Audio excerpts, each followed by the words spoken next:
Friends, welcome back to our channel. இன்னைக்கு நம்மளோட சேனல்ல என்ன பார்க்க போறோம்னு பாத்தீங்கன்னா வெயிட் லாஸ் ரெசிபிஸ்ல நாங்க பார்க்க போறோம். ரொம்ப ஹெல்த்தியான ரெசிபியும் கூட. கண்டிப்பா இது உங்களுக்கு பயனுள்ளதா இருக்கும். வீடியோ ஸ்கிப் பண்ணாத கடைசி வரைக்கும் பாருங்க. இது என்னன்னு பாத்தீங்கன்னா கவனி அரிசி தாங்க. அதாவது இது வந்து காது குத்துற டைம்ல எல்லாம் பேக்கெட் பண்ணி கொடுப்பாங்க நம்ம காது குத்துற இடத்துல எல்லாம். இது ரொம்பவே ஹெல்த்தியான ரெசிபி. இது நான் ஒரு கப் அளவு எடுத்திருக்கேன். அதே கப் அளவுக்கு பச்சரிசியோ புழுங்கல் அரிசியோ எது வேணாலும் எடுத்துக்கலாம். நான் தோசைக்காக ஊற வைக்கிறதுனால பச்சரிசி எடுத்திருக்கேன். கூடவே 1/4 கப்புக்கு கொஞ்சம் கம்மியாவே உளுந்து எடுத்திருக்கேங்க. உளுந்து கம்மி தான். ஒரே ஒரு ஸ்பூன் அளவுக்கு வாசனைக்காக கடலைப்பருப்பு ஆட் பண்றேன். வெந்தயம் பாருங்க, கடலைப்பருப்பை விட வெந்தயம் அதிகமா ஆட் பண்ணிக்கிறேன். இப்ப இது எல்லாமே நல்லா வாஷ் பண்ணி எடுத்துட்டு வந்துடலாம்.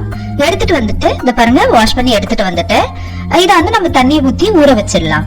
ஊற வச்சு அரைச்சு எடுக்கணுங்க. இப்ப இது ஊறட்டும், நம்ம மூடி வச்சிடலாம். ரொம்ப ஹெல்த்தியான ரெசிபி, ரொம்ப டேஸ்டாவும் இருக்கும். இப்ப பாருங்க ஊறியாச்சு. நம்ம அரைச்சு எடுத்துட்டு வந்துடலாம். இத பாருங்க அரைச்சு எடுத்துட்டு வந்துட்டு நான் காலையில ஊற வச்சு சாயங்காலம் அரைச்சிருக்கேங்க. ரொம்பவே சூப்பரா இருக்கும். நாளைக்கு நல்லா புளிச்சிடும். இது